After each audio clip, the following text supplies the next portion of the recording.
It showed no thought, no deliberation, and no defense. The defendants had no defense at all. The only good thing about the defendants' offering was that the DHCR had made such a bungling of the first DHCR case that Glendora brought against them that their lawyers were taken off the second case entirely, and Abrams handled the second case exclusively. But the assistant attorney generals know they are going to win. No matter what fool thing they sputter out of the computer, they will win. They know the court is afraid of them. They therefore are not afraid of the court. The entire matter was pre-decided, premeditated, predetermined. Oh yes, and another prejudice, prejudicial, prejudged. And what are the prejudices of the Westchester Supreme Court?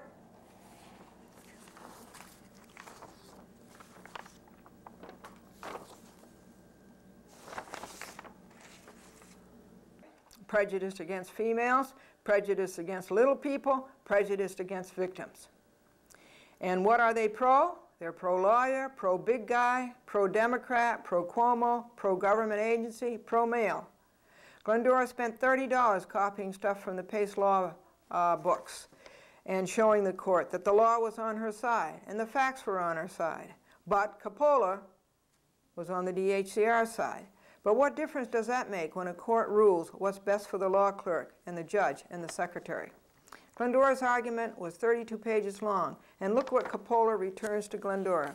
One page, let me show you this one page. This is the substance. Just this. This other stuff is just copied stuff. And 4/5 of the page is just form stuff. It is pathetic. Glendora showed Judge Coppola in her first lawsuit that the DHCR was wrong and she was right. Immediately after that lawsuit, Aponte was fired. All the things Glendora wrote about Aponte and the rest of the negligence feasors was right. Judge Coppola was wrong. He was wrong the first time, he was wrong the second time, he's wrong the third time. These judges write these lofty opinions, then they rule by the seat of their pants. Glendora will have to add Yonkers to televise her programs in addition to TCI, Cablevision, Harrison, Port Chester, Manhattan Cable TV, and Nassau County TV, so that the Yonkers folk can get an idea to see how their native sons are doing up here in the Supreme Court. Glendora will get her chance next election day. She had a good time not voting for Garayan last Tuesday. The county clerk's office finally found the Coppola DHCR Glendora file, the first case. It was a mess. Glendora sorted it all out and put the papers in chronological order. How can law clerks and law secretaries, when things are in such chaos, let alone make the right decisions? Then the next day, Glendora gets Leitner's and Jeanette's vindictive decision, or whatever it is, because he doesn't say what it is. He doesn't say this is a decision and an order. Judge Coppola should have recused himself after doing such a bad job on the first DHCR case and the 2 decisions on that case. On the first DHCR, he let the negligent DHCR go 70 days without submitting the order. Judge Coppola broke the law. This idea of submitting an order is bad anyhow. A judge should just mark a decision in order and expedite it. The feds have expedite plans. Why doesn't the Supreme Court have expedite plans? Why do they have to take so long to do things? Judge Coppola owes Glendora 29 cents. Glendora gave him her self-addressed stamped envelope, and Jeanette sent it to the county clerk. And he was standing right there when I handed it to Michael Riley. After you pay $245, I say, to get an index number and buy a judge, one wouldn't think of asking the Supreme Court to put out 29 cents for a stamp. These decisions have 2 rubber-like qualities: stamped and snap. Glendora should sue the whole Supreme Court for these pathetic performances on the basis of the United States Constitution. Another pro of this court is pro-landlord. Glendora does not think that either Leitner nor Coppola read her cross motion nor her summons with notice and complaint. When Glendora found out how Supreme Court justices are elected through a friend of hers who ran for Supreme Court this November, she was impressed again how little it takes to qualify these Supreme Court judges, how little qualified they have to be in order to be a Supreme Court justice. And one last point Glendora makes: audio recorders should be allowed in the county courthouse. Judges cannot go on forever covering up their bad performances from the bench.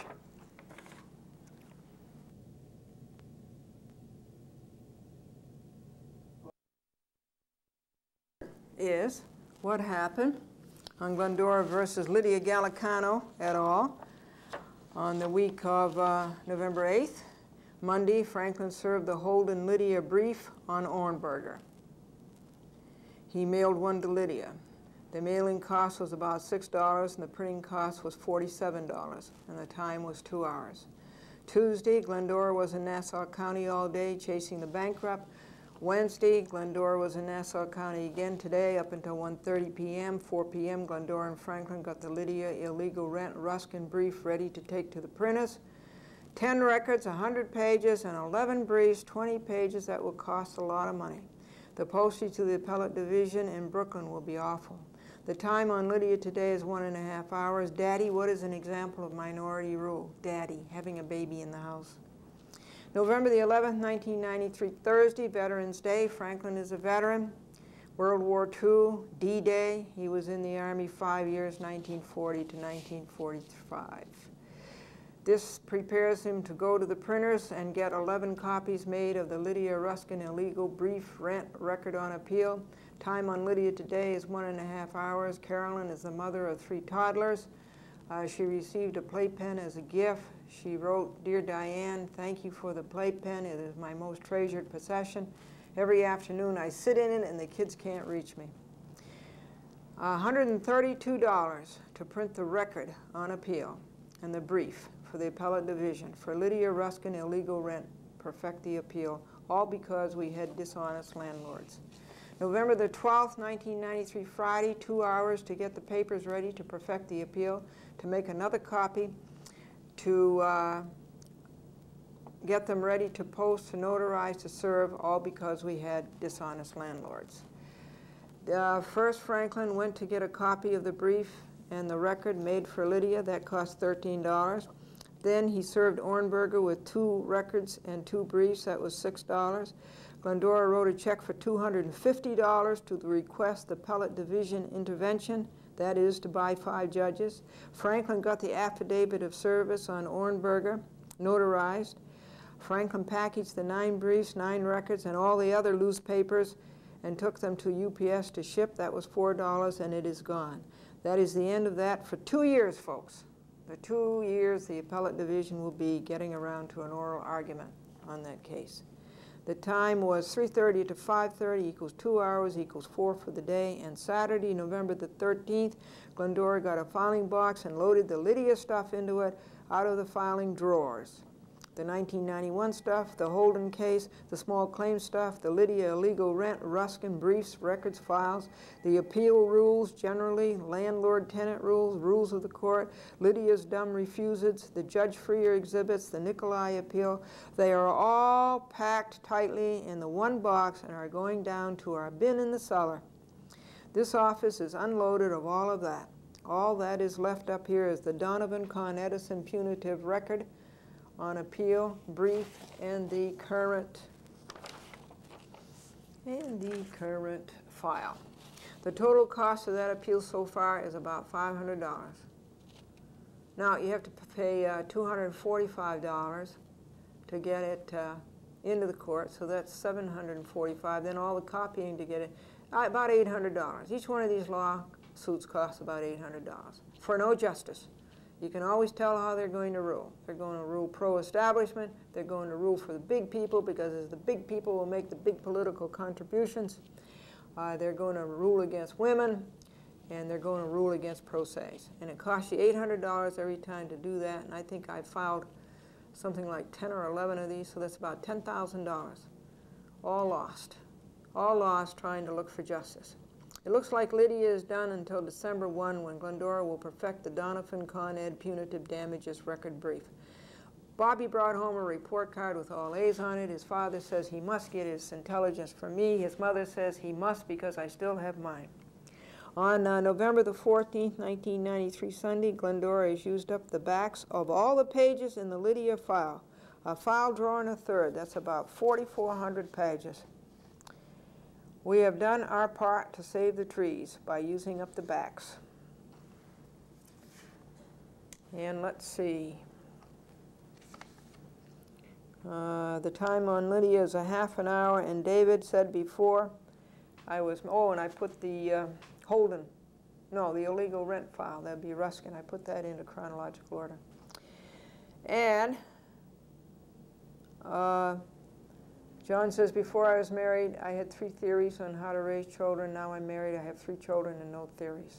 This is Chat with Glendora. What happened? Lydia Gallicano, the week of November the 8th, 1993. Keep your courage flaming.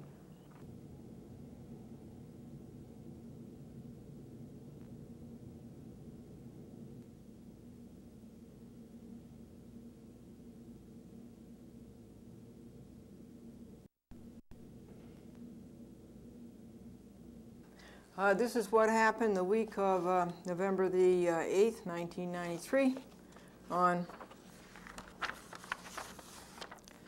Glendora Plaintiff Appellant versus Philip Amicone, White Plains Building Commissioner, former, he's out now. Alfred Del Vecchio, former, he's out now. And the White Plains Building Department, defendants, respondents. This is the appellant's brief. And this is, I sent it down to the clerks down in Brooklyn to check. And here's my grades. I can't find anything wrong. Mind you, I'm not talking about the validity of your legal points. But that's was very nice of the clerk to check this over and see if I had followed the rules and had done the form right. Now, I'm not going to read you the whole thing. I'll just read you my points. This one on top of the head. First of all, you have to have an affidavit pursuant to CPLR 5531, which is merely saying what the action in the case was, what the motions were, what the summons were, what the cross motions were, the dates and so forth, what the decision was, when the notice of appeal was, and so forth. And then you have to have a table of contents. And then you see this is your points, all of your points.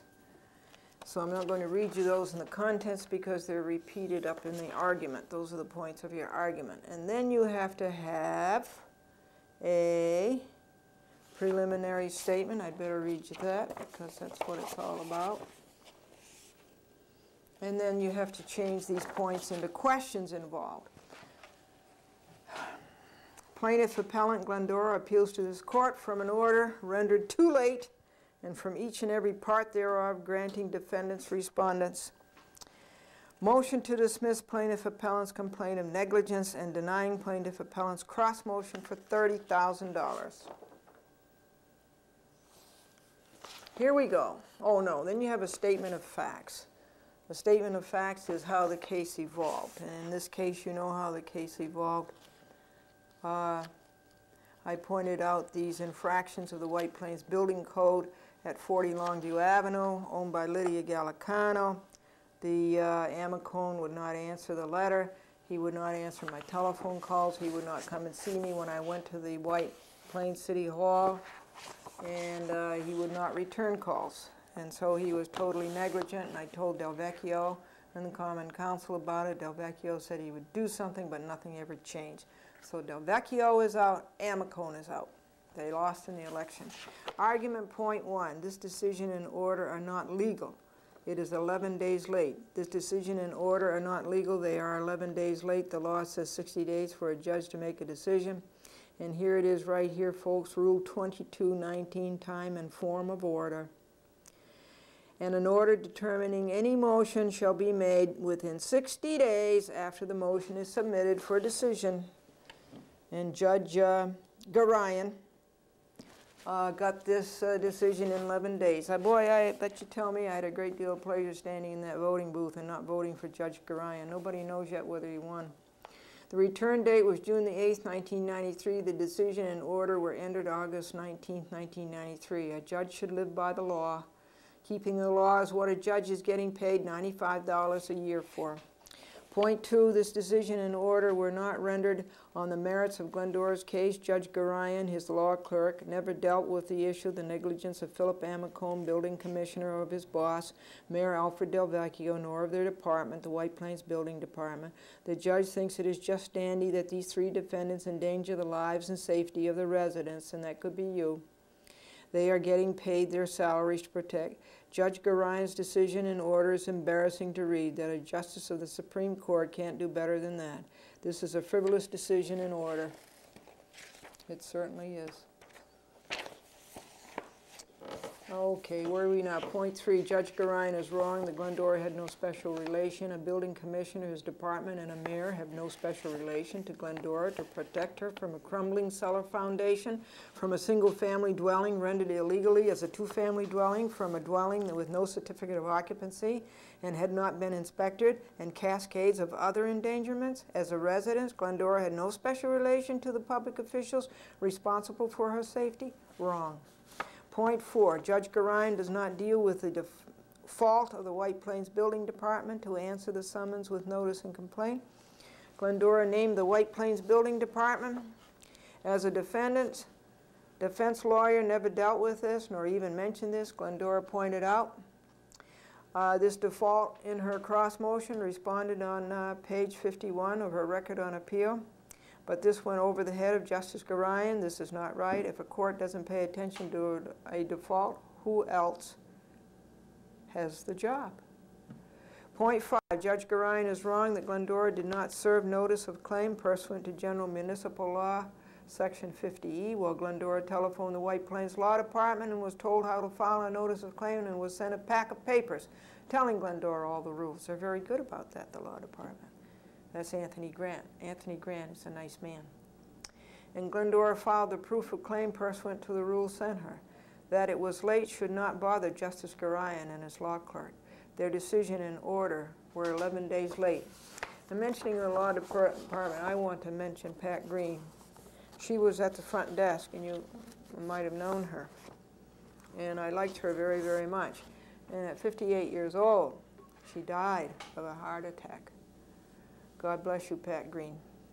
Point 6, Judge Garine should have stated what the other reasons were and not be lazy. Plaintiff paid $245 for this action. Paragraph 5 of Judge Garine's decision in order, page 11 of the record on appeal, states, for the specific reasons stated above as well as others, this court holds that. Now, is this worth $245? It is not even worth 2 cents. For $95,000 a year, a judge can do better than that. This is second grade. For this level of return, judges want a raise. Judge Palella, the judges who deserve a merit raise are the judges who deal with the cases on their merits, for the specific reasons stated above as well as others. So what are the other reasons? Point 7, this decision in order of prejudice, this decision in order of prejudice, it's another decision in order from the branches, from the benches of Westchester Supreme Court that is anti-pro se, anti-female, anti-individual, and anti-rights. We have no female judges in the Westchester Supreme Court. Our administrative judge has gone on record in the newspaper as being against pro ses. This is unconstitutional. A pro se has a right by the Constitution to defend herself. This decision and order are a premeditated hack political reaction.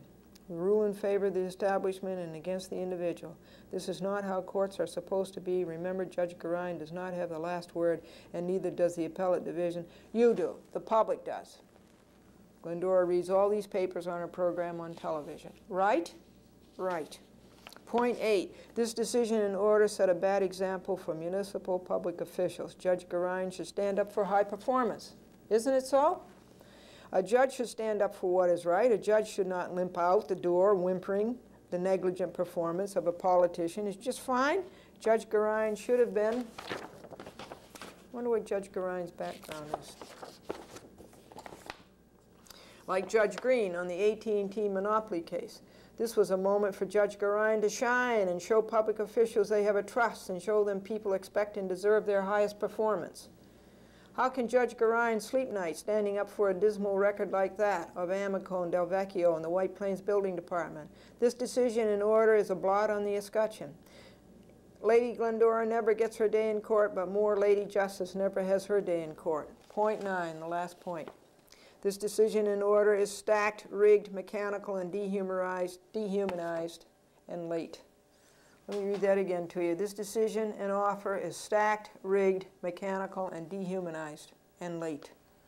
It is also premeditated. It is a foregone conclusion. The bads are going to win over the goods. Wrong is going to win over the right. The only task before law clerk and judge is to find a technicality to wiggle out of it. And why should they be 11 days late doing such an easy mechanical thing as that? And the last thing is the conclusion. It just seems to the appellant that this low quality of work in the Westchester Supreme Court just cannot continue. It seems you judges in the appellate division have to put your foot down. It is time that judges in their courts stood up for the law. It is time same got rid of their hackneyed prejudice, so predictable and so ingrained. It is time a judge like Garine stood up for society, not political interests, and dealt swiftly and tellingly with the likes of Amicone and Del Vecchio. It is time these Supreme Court justices and their law clerks stop playing these artificial, superficial, and puerile games of around and around the perimeter, never penetrating the center of the issue, never getting down to the merits. This is not justice. This is not what we pay $170 for to get an index number and $75 to buy a judge. Not only does MS Glendora not get her day in court as guaranteed by the United States Constitution, but MS Justice never gets her day in court.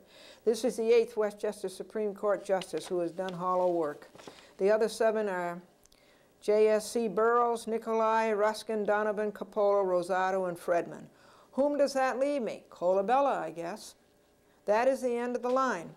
There is no point to Glendora spending $245, then $50 a notice of appeal, and then $200 copying and postage, and then $250 for a RADI. A RADI is a request for appellate division intervention. RADI, R-A-D-I.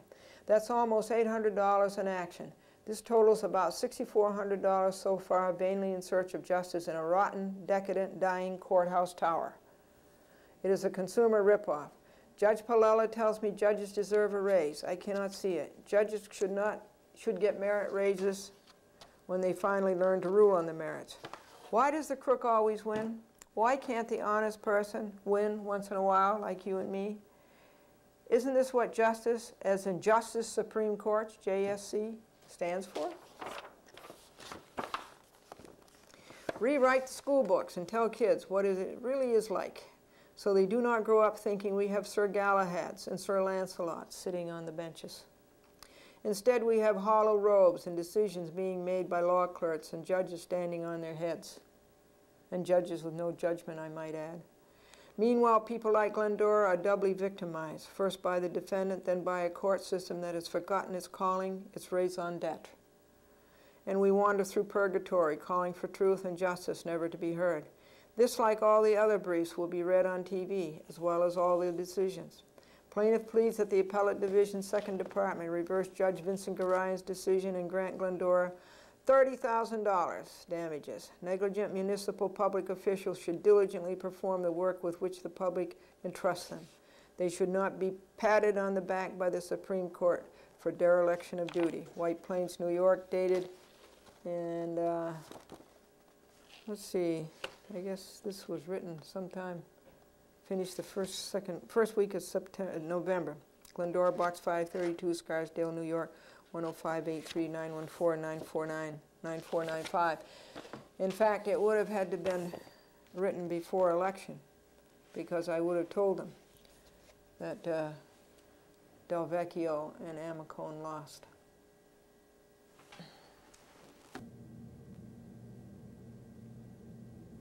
Enough what happened on Glendora versus CBS Inc.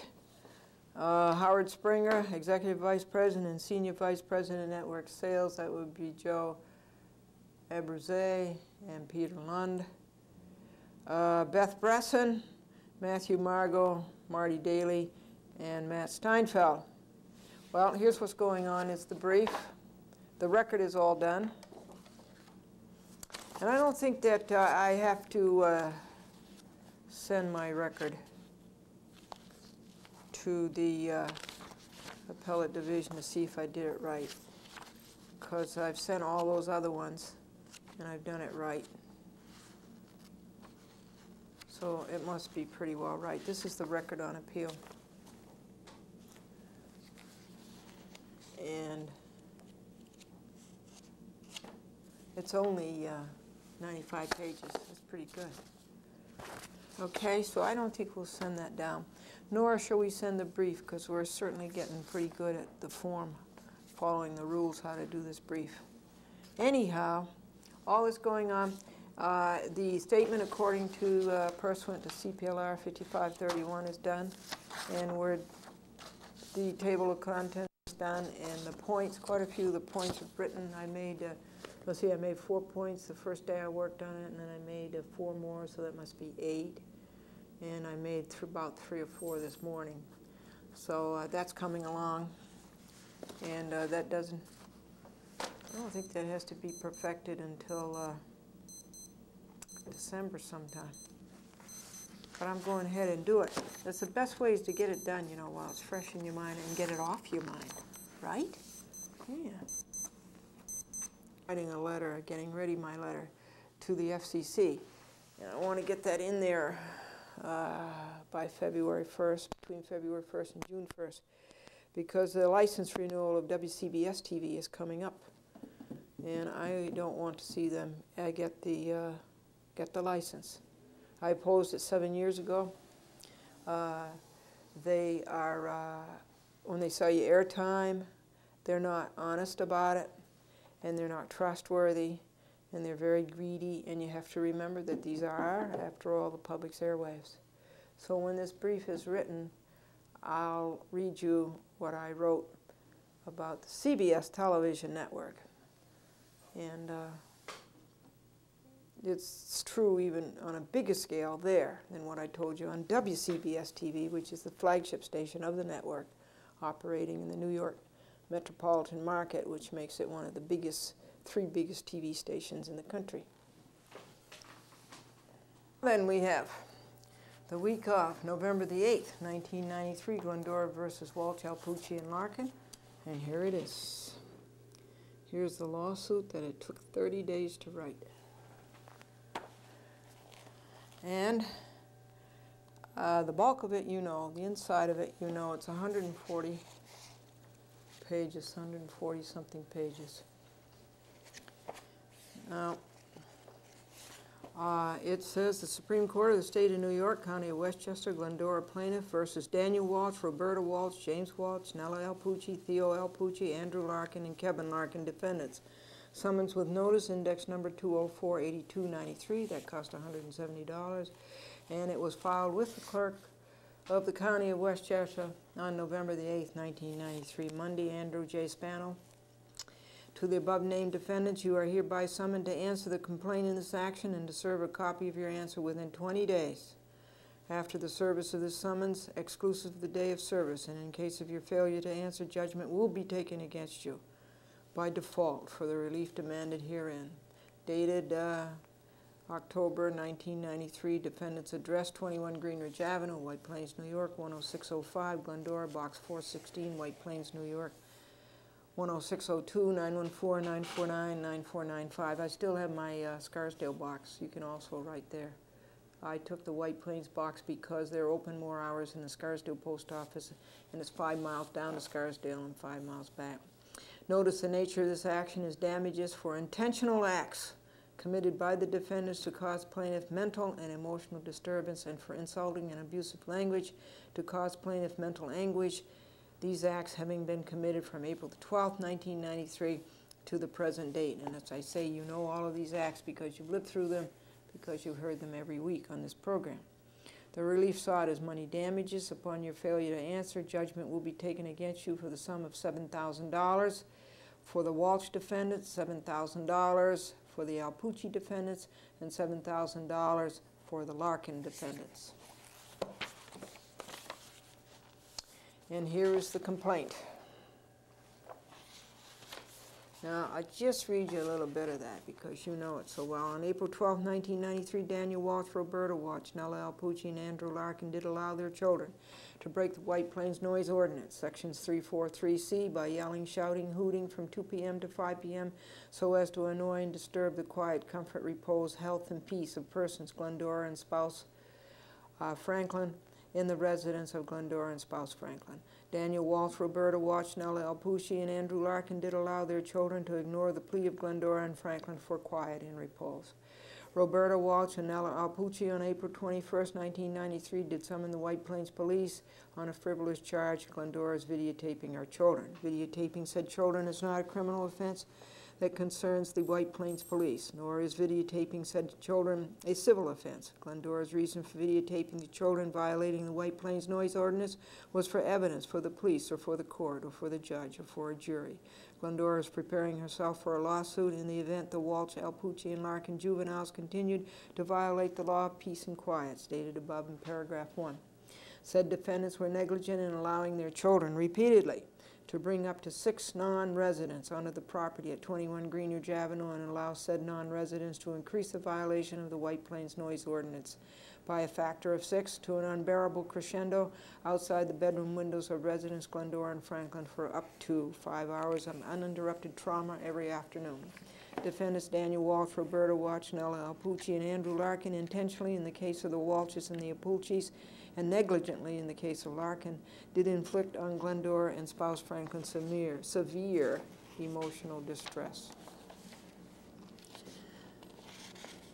Defendants Daniel Walsh, Roberta Walsh, and Nella Alpucci did willfully and maliciously condone the shattering of peace and quiet and this mental disturbance on April the 13th, 93 Tuesday, April the 15th, 93 Thursday, April the 16th, 93 Friday, April the 17th, 93 Saturday, April the 19th, 93 Monday, April the 21st, 93 Wednesday, April the 22nd, 93 Thursday, April the 24th, 93 Saturday, and April the 25th, 93 Sunday. Defendant Andrew Larkin negligently allowed the same listed in paragraph 6 supra.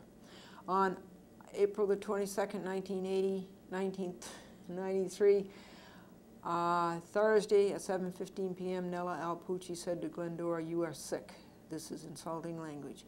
On April the 25th, 93 Sunday, Nella Alpucci looked into plaintiff's south bedroom window, then tapped the screen of said window with her fingers and said, "Boo!"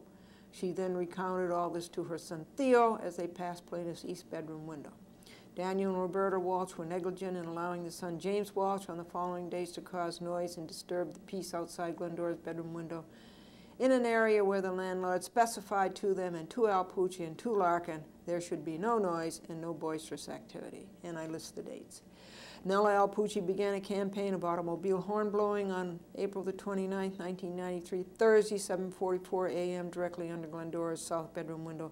And on May the 1st, 1993, Saturday, her guest, Uncle Ozzie, for whom Nella is responsible, blew his car's horn under the same window. This is a listing of offenses for the month of April 1993. Plaintiff will discuss the other 350 offenses of May, June, July, August, September, and October 1993, starting on page something. But now plaintiff wants to list for the court the causes of action. First cause of action. Freedom from mental disturbance is a protected interest in the state of New York. Defendants violated this interest 400 times. These violations are recorded on paper, on audio tape, and on videotape. Second cause of action. Plaintiff's second cause of action is for emotional disturbance caused by defendants' violations of the law these 400 times. Third cause of action. Plaintiff's third cause of action is an independent tort of intentional infliction of emotional distress by extreme and outrageous conduct, so extreme in degree as to go beyond all bounds of decencies as measured by the average member of the community, and regarded as atrocious and utterly intolerable in a civilized community. Defendants breach their duty to Glendora to refrain from inflicting emotional distress. They had a duty toward me not to inflict emotional distress. Fourth cause of action. Defendants were malicious in their actions against plaintiff and do maintain to this day a deliberate campaign of intent to annoy and alarm with no legitimate purpose, to intimidate, to inflict emotional distress, and to bother plaintiff in the extreme to cause plaintiff to move. The fourth cause of action is malice. These acts were done without legal justification. That is, these acts were done maliciously.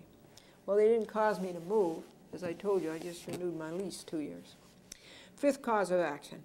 Defendants further violated the law by bombarding plaintiff with insulting and abusive language. These are a matter of record on paper, on audio tape, and on videotape. This insulting and abusive language is actionable in New York State. These abuses are sufficiently outrageous to a person of ordinary sensibilities. For instance, this court. This language was profane, obscene, insulting, disgusting, and humiliating.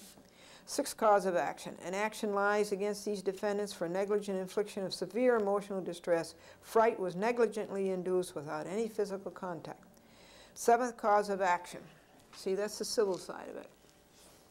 That's the civil side of it. Let me read that to you.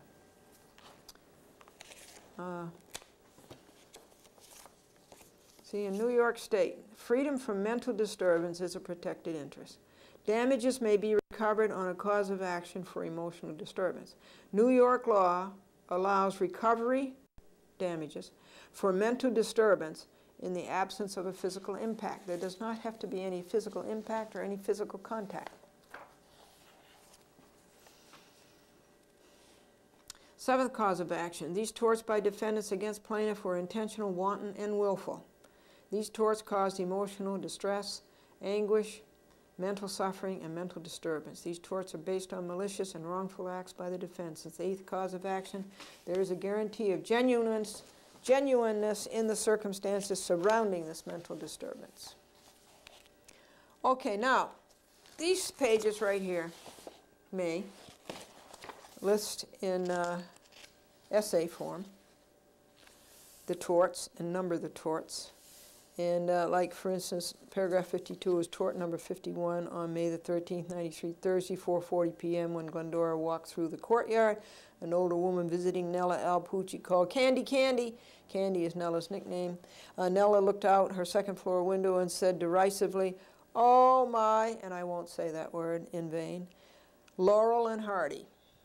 This was in derision of the red derby Glendora was wearing. Again, Glendora said nothing to these people before, during, or after this insulting language. Uncle Ozzie was next to the older woman.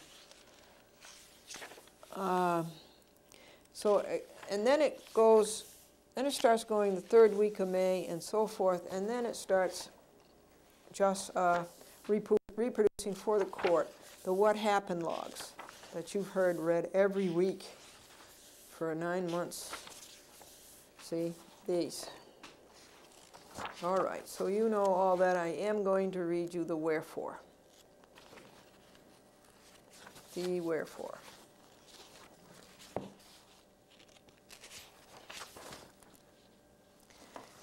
Page 140 is the wherefore.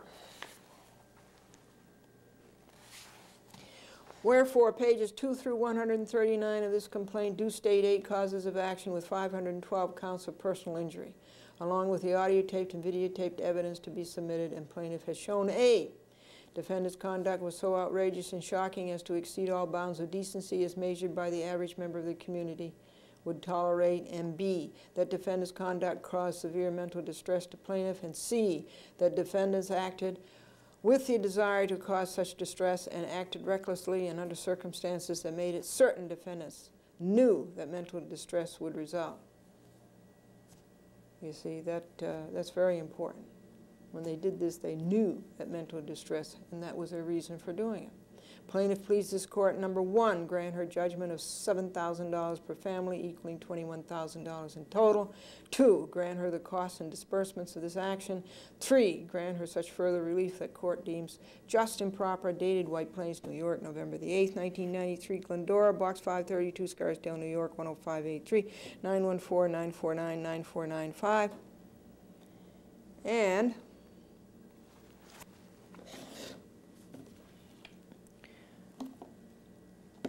subscribed and sworn to before me this 8th day of November 1993, Notary Public Francis R. Harrising. That's Andrew Spanos, personal and official Notary Public. And that's it. Now, so that was submitted, and I paid $170 to get an index number for that and get it into the county clerk. There's the check and the receipt. And on the 9th, the next day,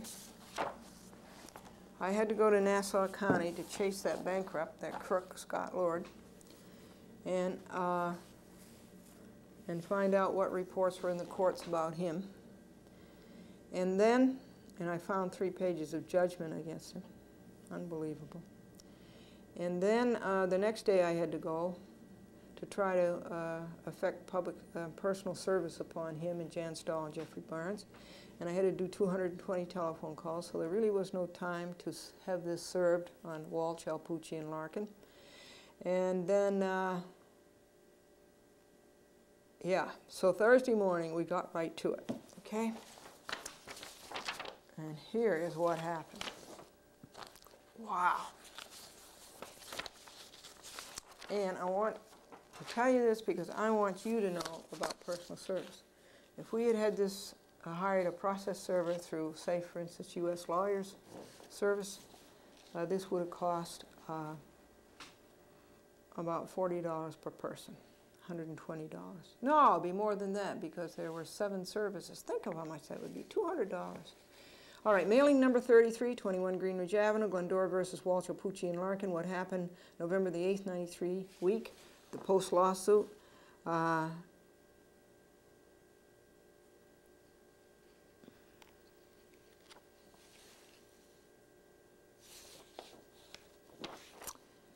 Let's see, I revised the last 4 pages. This is before the lawsuit was served, of course. And what do you call a veterinarian who specializes in elephant skin disease? A pachydermatologist. 7:07 p.m., the man in 2D blew his horn, long blast on the Glendora's bedroom window. Number 1 post-lawsuit violation of White Plains noise ordinance. Glendora and Franklin brought in 15 potted plants to protect them from our first 32-degree temperature. Goodbye, summer. It is sad to see you go. The complaint was notarized. The other copies were made. The 8 summons with notice were bound. The original was bound. The cost was $82. Good grief. That is $250 so far. This lawsuit has cost, with a lot more coming. Glendora was too occupied to have the lawsuit served Monday night, and the time on wall today was 4 hours, 280 telephone calls today. It took practically the whole day. And Tuesday I told you what happened, and Wednesday I told you what happened. I was in Nassau County. Now, listen to this. On November the 11th, 1993, Thursday, Veterans Day. Franklin is a veteran. D-Day, World War II. First Army, 1940 to 1945.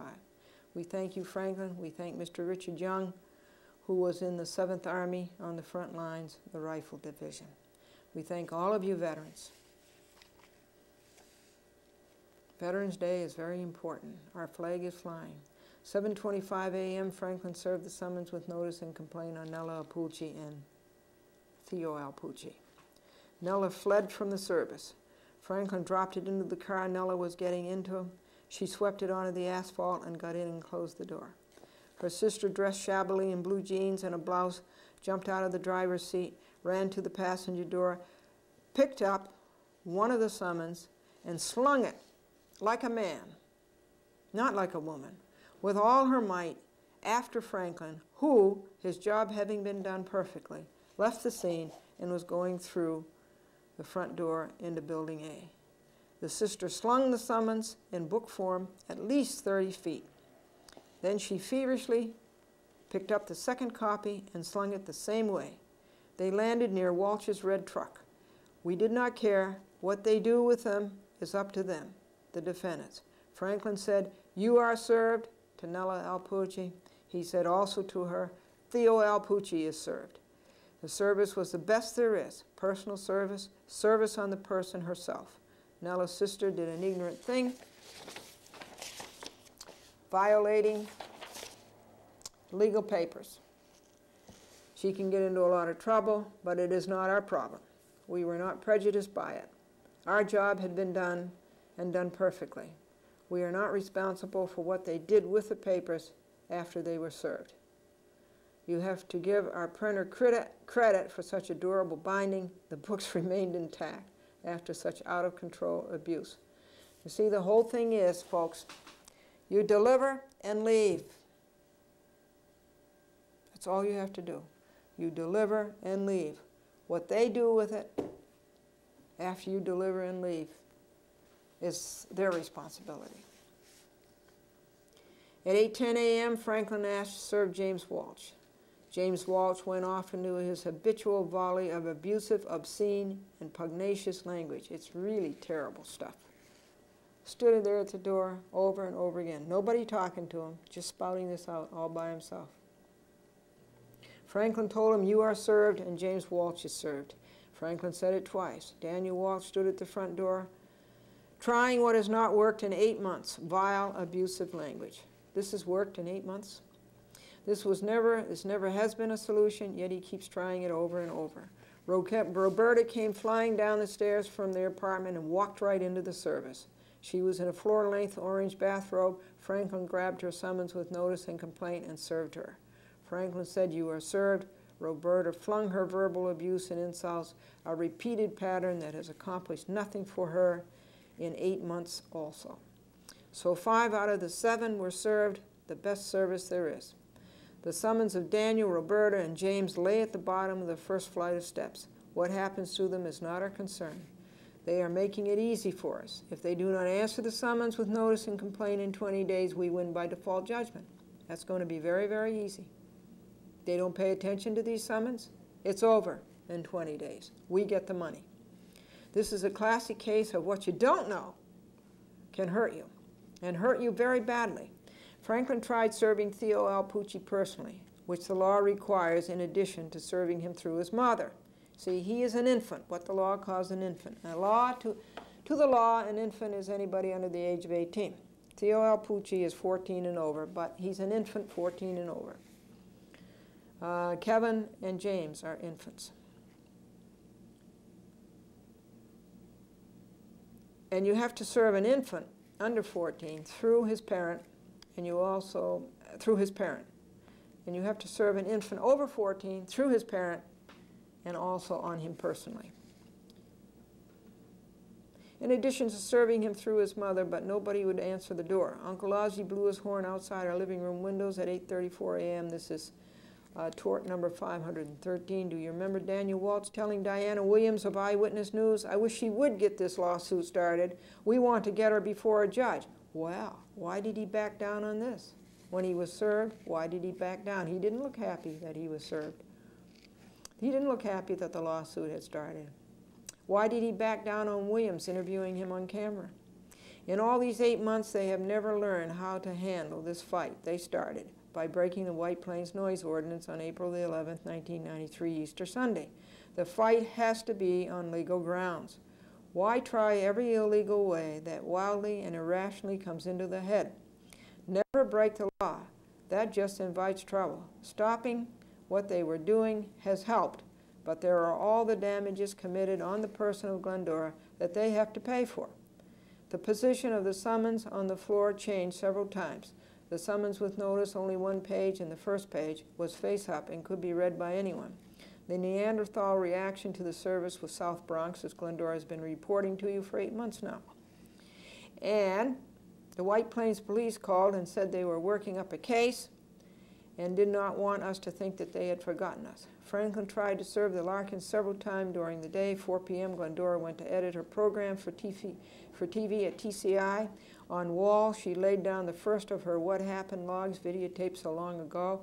It covered the time from December 1992, the breach of Easter Sunday by Walsh Alpucci Larkin, and the week beyond that. It is a chat with Glendora, program number 1337. It got laid down and a closing made, but that is it. No cleanup, no VHS. 6:12 p.m., Franklin went to Larkin. In 2C, Kevin answered the door. Then another boy came to the door. Finally, Andrew Larkin came to the door.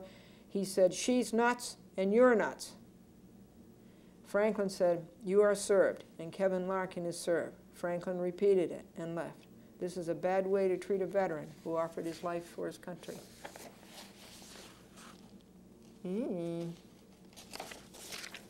Just a second.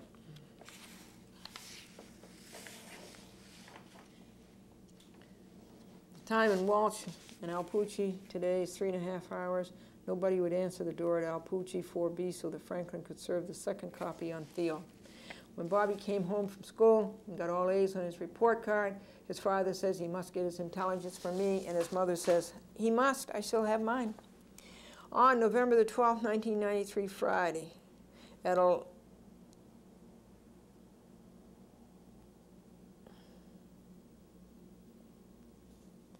Now that's peculiar.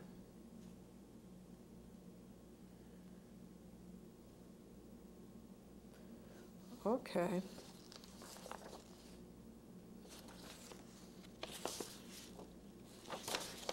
Well, I'm going to tell it to you then because it's important.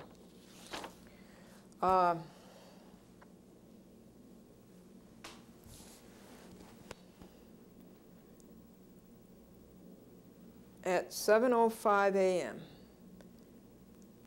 Theo Alpucci exited Building 4B, B, rather, and Franklin grabbed the summons with notice and complaint and went to Theo Alpucci and said, "You are served." He, a youth, uses the same terrible language as his mother, Nella Alpucci. He was obscene. He was vile. And the summons dropped to the ground, and he said these vile things, just a youth. It's very, very sad. And then he kicked it. And he has great violent tendencies. I've told you that, and you've seen it throughout these months. And he kicked it so hard that I think he tore the back cover, and the back cover is postcard stock. And so there it lay. That was the service on Theo Alpucci. Now, let's see, on Friday at 11 a.m. the affidavits of service were started. Oh boy, those all have to be filled out. And then they were taken to the county clerk and notarized, and then they were submitted to the county clerk. I think you have about 10 days after the service to submit the affidavits of service, but I don't like to fool around with that. That's too important. Cesar was here, and he put in new mailboxes. Cesar is such a great craftsman. He is so good. He makes things look so nice. His 17-year-old brother was with him, and they look exactly alike. I don't think you could tell one from the other. Now, let's see. Arthur was told by the doctor, "You mustn't shovel snow. You might die of a heart attack." So Arthur went home, and he said to his son, he says, "Son, will you shovel the snow?" And the son says, "Yes, Dad," immediately, and Arthur died of a heart attack. Let's see, at 6:03 p.m., James Walsh started another one of his harassments. This is Friday night, stomping his feet as loudly as he could on the stairs outside Glendora's door. Glendora opened the door to see who it was, and he fled. I think he was scared. He fled, and he went up the stairs. And Glendora went up 3 stairs to make sure that it was James Walsh, and Daniel was there and said, "What to H blank blank L are you after?" And he repeated that, and this is 514. Their 2 summons with notice and complaint were still lying on the hall floor, and Cesar worked on the new mailboxes some more, and he does such beautiful work. The Walsh family has been here 15 years.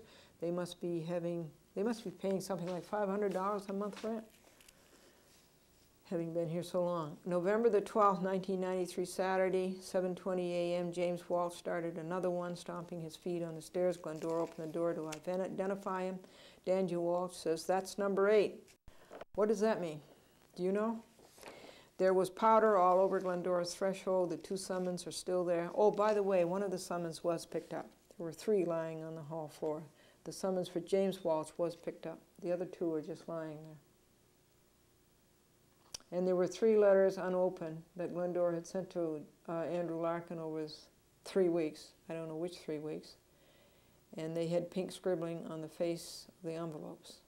So Glendora called the police. Officer 54, Officer Light, came.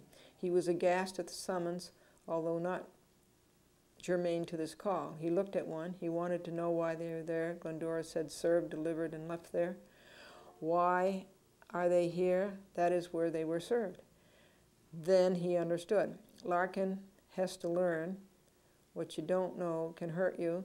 The 3 letters addressed to him were very, very important and were all unopened.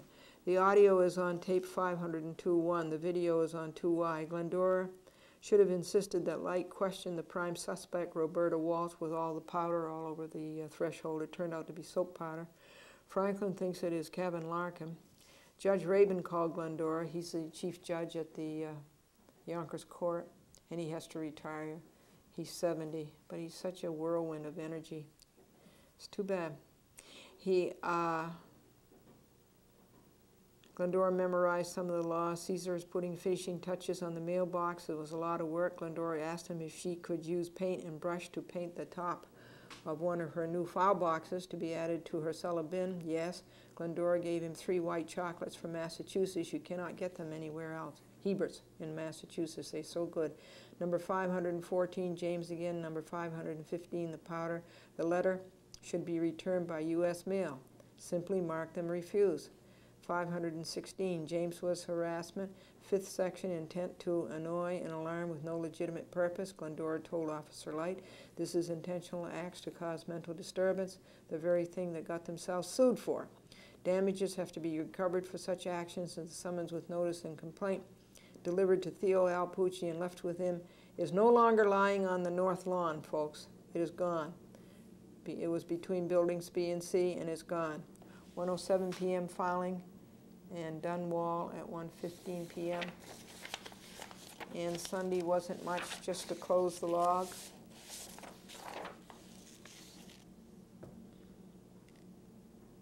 And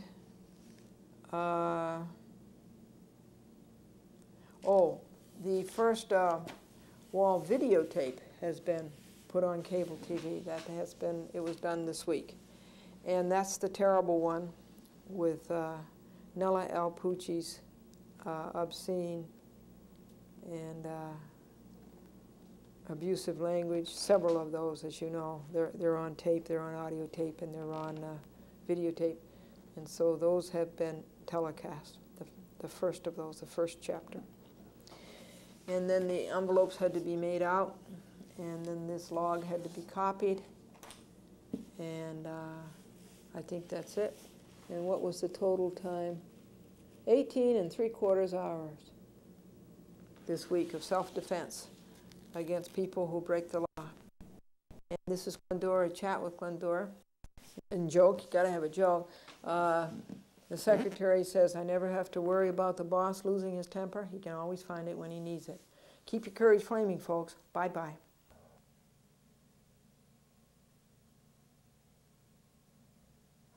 I have to do these programs in my shirt sleeves because this is November the 14th and the temperature is 60 degrees. It's the most wonderful thing. Oh, it's grand. And I've already put on my long underwear.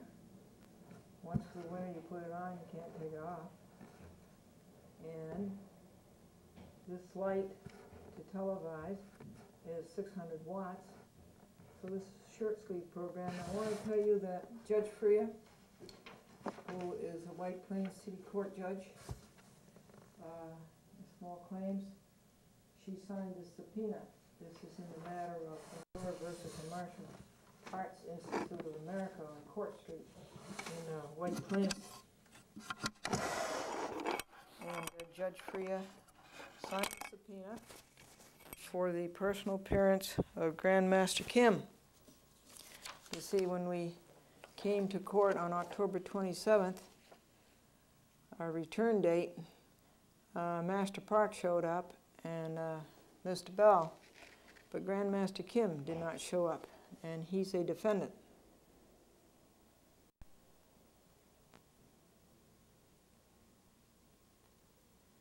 I'll read you this. The people of the state of New York, this is a judicial subpoena. Glendora against the Martial Arts Institute of America, Grandmaster Kim, Master Park, and Mr. Bell. To Grandmaster Kim, 3947 Court Street, White Plains, New York, 10601, greetings. We command you that all business and excuses being laid aside, all business and excuses being laid aside, you and each of you appear and attend before the White Plains City Court, 77 South Lexington Avenue, White Plains, New York, 10601, on the first day of December, 1993 at 3:30 p.m. o'clock. And at any recessed or adjourned date to give testimony in this action on the part of the, and that's left empty, Failure to comply with his subpoena is punishable as a contempt of court and shall make you liable to the person on whose behalf the subpoena was issued for a penalty not to exceed $50 and all damages sustained by reason of your failure to comply. Honorable Joanne Freya. Witness, Honorable Joanne Freya, one of the judges of said court at 77 South Lexington Avenue, White Plains, New York, 10601, Joanne Freya, and she added, so ordered. So Grandmaster, oh, and now how is that? That has to be served personally. You can't serve it by mail or by leaving it with somebody. You have to go there. You have to say, are you Grandmaster Kim? And when he says yes, you have to say, you are served.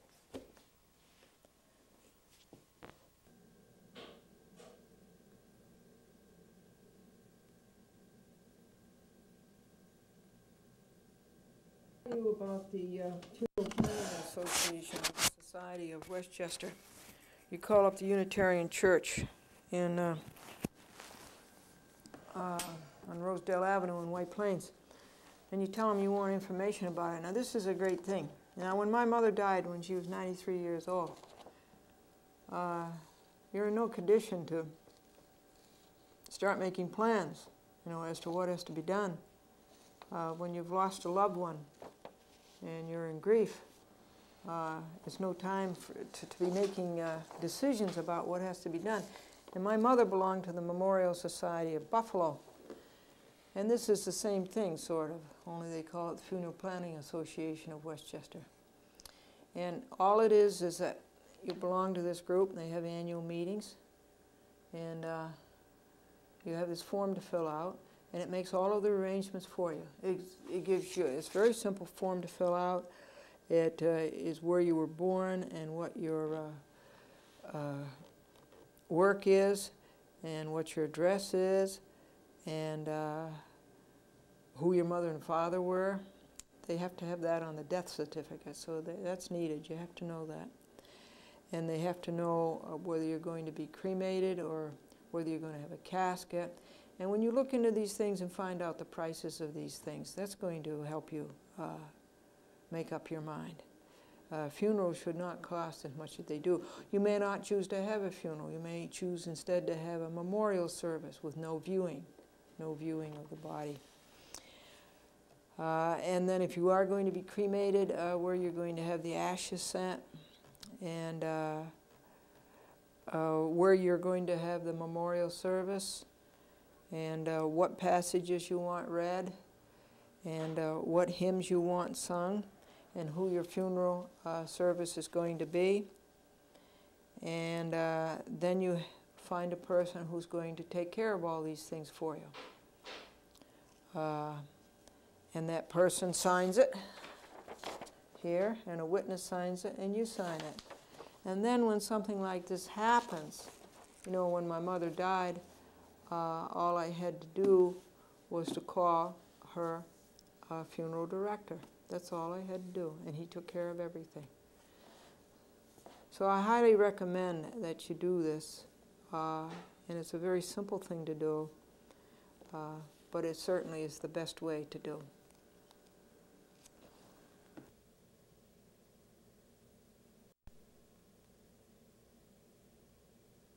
All right, it's Glendora versus Russell Brower. The Yonkers Court still has not received, after we've sent this to a second address, the summons, they still have not received that green card and the return receipt requested. So they really don't have jurisdiction over him. And so I have called the Yonkers Court to ask them, this is a small claims court, to tell them that I want personal service on him. I want the court to have personal jurisdiction over him. And so I don't know how to go about that, and I called Judge Rabin, who is the chief judge down there, and he called me back, and he says, yes, that can be done, but to call Mary DeLessio. So I'll do that next week.